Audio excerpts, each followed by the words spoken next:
I can't have kids. Well, I can't at the moment, as it stands. But one day maybe. I have a syndrome called Mayer-Rokitansky-Kusa-Hauser syndrome. And its definition is basically that my womb and uterus didn't grow when I was in my mum's belly. So when did you find out about this? I found out about 2 years ago now.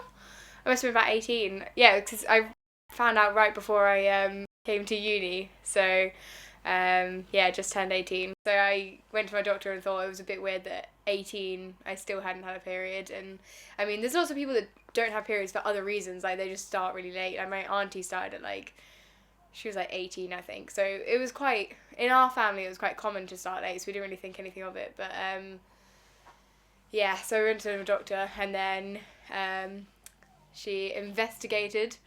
It referred me on to a gynecologist, and then that was when I found out officially what my title was. My mum went with me, and my dad, I don't remember how he found out. I didn't tell him. My mum must have.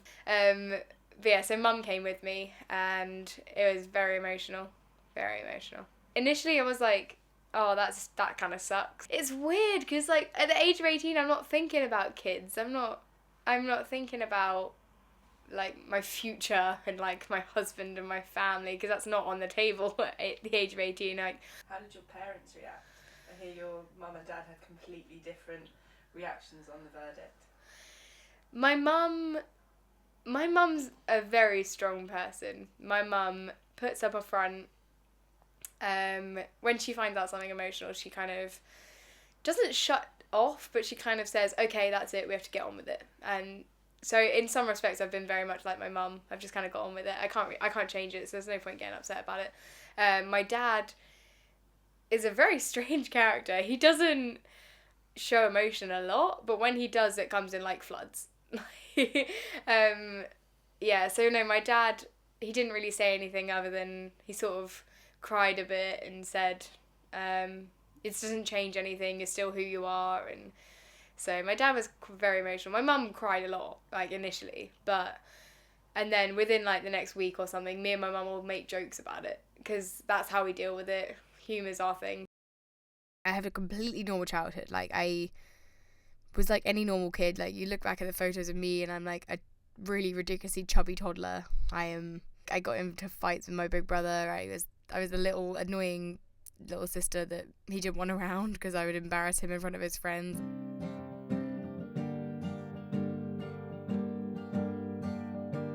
I suddenly felt like a completely different person going to uni, because the whole point of uni is that you just, you just drink too much and you just get with people, and that was the whole thing. And I don't know, I felt more pressure to be open and honest with people. Most people would think that I would want to completely shut it off and not talk about it, but I felt like I should be more honest with people because I didn't want to lead them on. So I was very open about it. I still think I had the proper university lifestyle. I don't think it affected me in that sense, because it just didn't affect me as a person, because I still had the same values as I do now.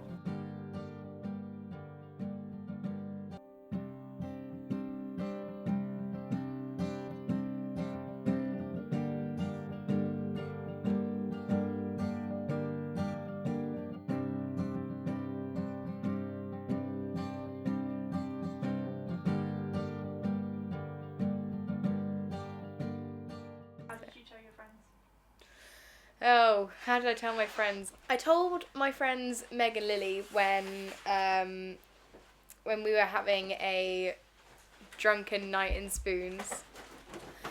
I don't know what it was, to be honest. I told my friends that we were just having a heart-to-heart, as you do when you're drunk. And I don't know how I came out with it. I think we were talking about a lot of our friends getting pregnant, being quite young. And so we were talking about that, and then I said that I think I just blurted out well, I don't have to worry about that, and then I just kind of spilled it out. So I mean, it was kind of awkward, but kind of not. It kind of explained a lot for them, I think. So it was kind of a weight off my shoulders, if anything. How has it affected your relationships, including your current one? Oh, my current one. Before I found out, it was really awkward because, you know, like, I was at the age where I was willing to experiment, and I didn't even understand what was wrong. So for me to have to try and, like, say to a guy, like, oh, I don't know if it's going to work, like, and not be able to explain why, that was awkward. But since I found out, I'm so open with it. Yeah, previous relationships haven't been affected in my mind. Like, we've still had a normal relationship. My relationship now is amazing.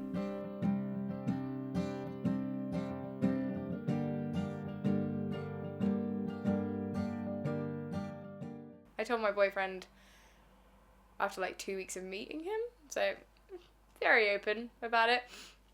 But that's because like I just have this instinct that I feel like I'm leading them on if I don't tell them. So yeah, no, I told him straight away, and he was very open with it, and it didn't change his opinion at all, and so instantly I was like, okay. So no, it hasn't affected our relationship at all. Do you think it will affect you later on in life with the decisions you make? Do you want to have children? I want to have kids, yeah. But I don't want other people to, like, with the syndrome, I don't want them to think that having kids is just by giving birth to them. It's not. Adopting kids is exactly the same. You're still a mother. You're still raising children. Just because you haven't given birth to them doesn't mean that you're not a mum.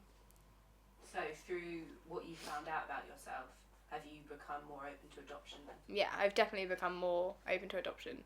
I mean, it's really weird. No one ever believes me when I say this, but when I was younger, I had this, like, gut instinct that I was going to adopt. I don't know what it was. Honestly, I don't know what it was, but I feel like I was influenced by Tracy Beaker a little bit. But I don't know what it was. I told my mum, and mum said that it was just one of those things that fits. Adoption's always been like a big thing that's been in the forefront of my mind. I don't wish that I could change it. I think being the way that I am now, I'm like this for a reason. I fully believe that everything happens for a reason. So I'm like this for a reason. So maybe that means that I'm going to adopt a world-renowned surgeon, maybe, and I'll become really rich because I adopted someone, and that'll be great. Yeah, and when I did it, it's like an earthquake. No, that's wrong. Okay. Shabuya! Shabuya! Roll call! Huh? Hi. Anyway. Anyway. This is Ellie. She's my best friend. And we have very different situations. Extremely different situations. polar opposite situations. We are literally polar opposites. Like, I am not sporty, she's possibly the sportiest You've person. never been in a gym in your life. Apart from the school one. You don't even know how to do a push-up. Like, it's just... We're very opposite. Very, very opposite. Okay, so I'm not sporty. She's very sporty. I don't have a womb. She does. I mean, it's, minor difference. I have a 1.5-year-old. Her name is Daisy. Last May, I found out I was 7 months pregnant, and I had 2 months to prepare. It was a very rocky situation. It was fun. No, it wasn't. And it was affected greatly by this girl right here. Hello. Because for that 2 months, I was very, very, very set on giving the baby up for adoption, because I thought that I couldn't give it a good life. And I didn't talk to Bryony very much because I felt very guilty about the fact that she had just found out this news about herself, and I was giving up something that she couldn't have.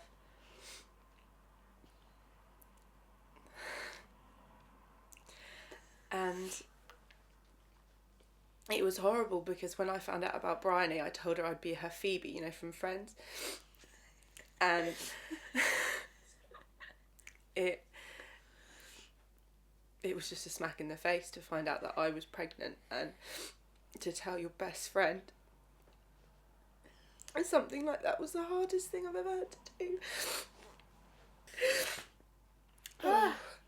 Yeah, as it turns out, I didn't give my child up for adoption. I now have a gorgeous 1.5-year-old who is Bryony's goddaughter. Yeah, she's pretty cute. Pretty, please. The cutest thing in the world. Yeah.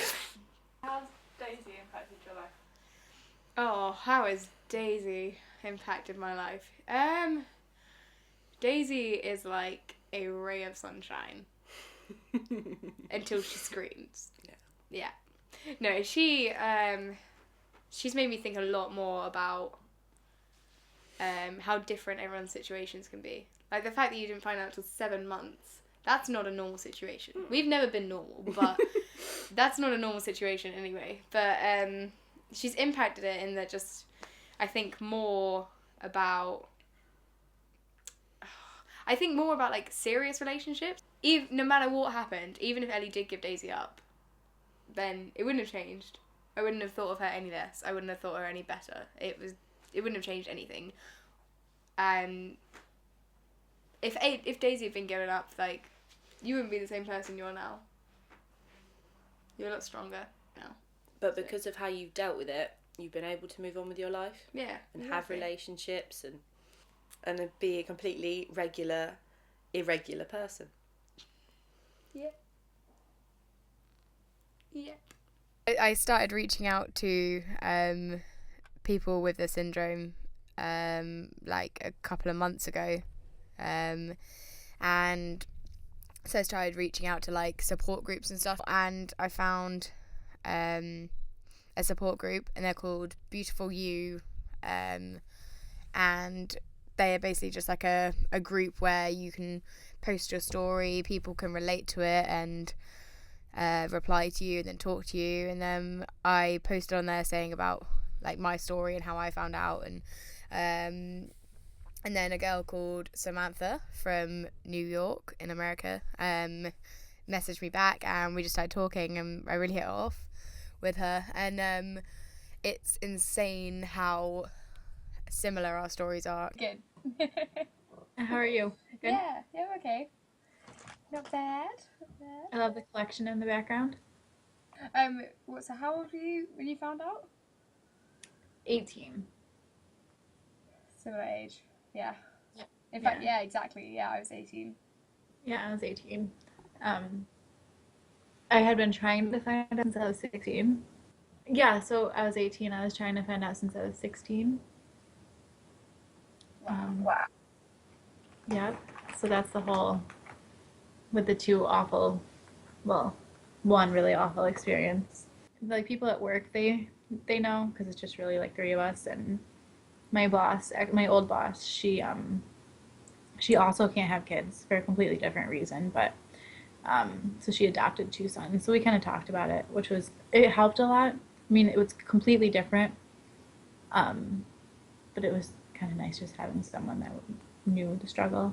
I don't get uncomfortable. We kind of like just like joke about it, and because there was an article that I read about it. It was about this woman who's she said she's given birth to 7 kids, and she was like 5 are hers, and then 1 was for a friend and 1 was for a stranger, and yeah, it kept saying about how at the moment it's illegal in the UK, so they keep flying out like to different countries and like just going where they can pay them.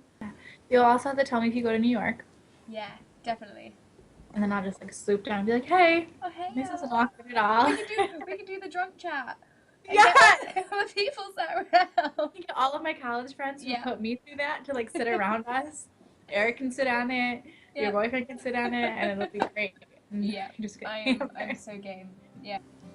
Bye. Bye. I'm so happy that now, like, my family is so close. I get on so well with my brother. My parents are the world to me, and I wouldn't change any of this for the world.